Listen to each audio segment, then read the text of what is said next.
Telangana voice news میں آپ سب کا استقبال ہے۔ آئیے نظر ڈالتے ہیں آج کے اہم خبرنامے پر۔ وزیر اعظم نریندر مودی کی سالگرہ کے موقع پر گورنر تلنگانہ کے چیف منسٹر چندر شیکھر راؤ نے ان کو مبارکباد پیش کی۔ چیف منسٹر چندر شیکھر راؤ نے سالگرہ کی مبارکباد کا مکتوب وزیر اعظم کو روانہ کیا، جس میں انہوں نے مودی کی بہتر صحت اور طویل عمری کے لیے نیک تمناؤں کا اظہار کیا۔ انہوں نے کہا کہ حکومت تلنگانہ کے عوام اور میری طرف سے آپ کو سالگرہ کی مبارکباد پیش کرتا ہوں۔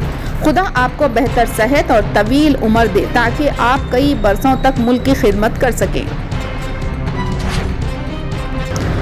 رکن تلنگانہ قانون ساز کونسل کلوکنٹلا کویتا نے یوم انضمام کے موقع پر مرکزی وزیر داخلہ امت شاہ کے دورے حیدرآباد کے پیش نظر بی جے پی لیڈروں سے ٹویٹر پر سلسلہ وار ٹویٹ کرتے ہوئے استفسار کیا۔ تحریک آزادی میں آپ کا کیا کردار ہے اور اس طرح حیدرآباد کے انضمام اور تلنگانہ تحریک میں آپ کا کیا رول رہا؟ رکن کونسل کویتا نے کہا کہ مرکزی وزیر داخلہ امت شاہ کے آج حیدرآباد دورے کے پیش نظر بی جے پی اور ان کے پارٹی قائدین کو ان سوالات کا جواب دینا چاہیے۔ بی جے پی انتخابی جشن کے فطری اصولوں پر عمل کرتے ہوئے ریاست میں تلنگانہ کی تاریخ کو ہائی جیک کرنے کی کوشش کر رہی ہیں۔ انہوں نے کہا کہ بی جے پی کی یہ عادت ہے کہ وہ ملک کی ریاستوں میں دورہ کرتے ہوئے عوام سے وعدہ کرتے ہیں اور پھر ان کو دھوکہ دیتے ہیں۔ کویتا نے بتایا کہ وہ تلنگانہ کی بیٹی ہونے کی حیثیت سے ان کے جوابات کی منتظر رہے۔ دفتر وزیر اعلیٰ نے بتایا کہ بی جے پی نے ملک میں عوام کو ان کے حقوق فراہم کرنے کے لیے کچھ نہیں کیا۔ ہم آہنگی، اتحاد، عوامی طاقت یہ تلنگانہ کی بنیاد ہے۔ انہوں نے کہا کہ وہ وزیر اعلیٰ KCR سے اظہار تشکر کرتی ہیں، جنہوں نے ہمیشہ تلنگانہ کے وجود کے لیے جدوجہد کی۔ کانگریس کے سینئر لیڈر و سابق وزیر محمد علی شبیر نے کاماریڈی کے اندرا گاندھی چوراہے پر اندرا گاندھی کے مجسمے کے سامنے قومی ترنگا لہرایا۔ اس موقع پر خطاب کرتے ہوئے محمد علی شبیر نے کہا کہ سال 1956 میں زبان کی بنیاد پر تلنگانہ علاقے کو آندھرا پردیش میں ضم کر دیا گیا تھا، تاہم کانگریس صدر سونیا گاندھی کی کوششوں سے تلنگانہ کی علیحدگی عمل میں آئی۔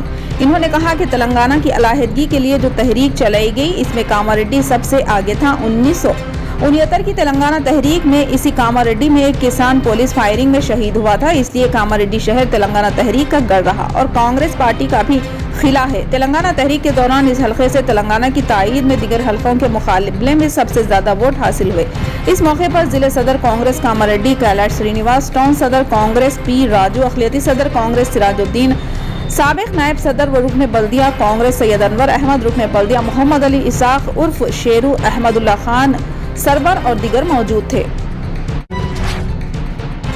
مرکزی وزیر داخلہ امت شاہ نے کہا کہ کچھ لوگوں میں آج بھی نظام کے رضاکاروں کا خوف ہے، انہیں اس خوف سے نکل کر دلیری سے باہر آنے کی ضرورت ہے۔ انہوں نے سکندرآباد پریڈ گراؤنڈ میں مرکزی وزارت سیاحت و ثقافت کے زیر اہتمام حیدرآباد لبریشن ڈے کے پروگرام میں مہمان خصوصی کی حیثیت سے شرکت کی۔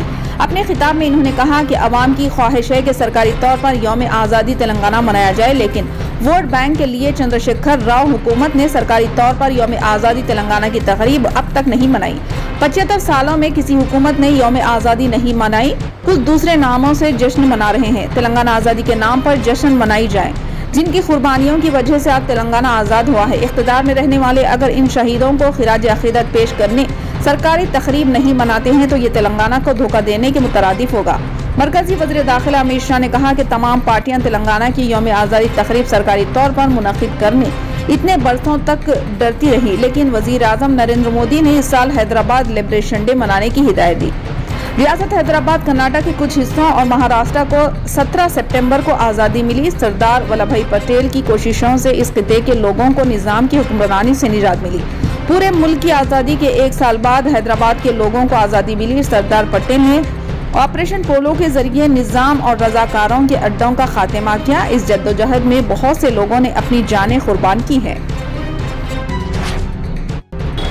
تلنگانہ لبریشن ڈے کی تقریب میں شرکت کے لیے حیدرآباد آنے والے مرکزی وزیر داخلہ امت شاہ کے قافلے کے درمیان ایک کار آنے کی وجہ سے ہلکی سی سنسنی پھیل گئی۔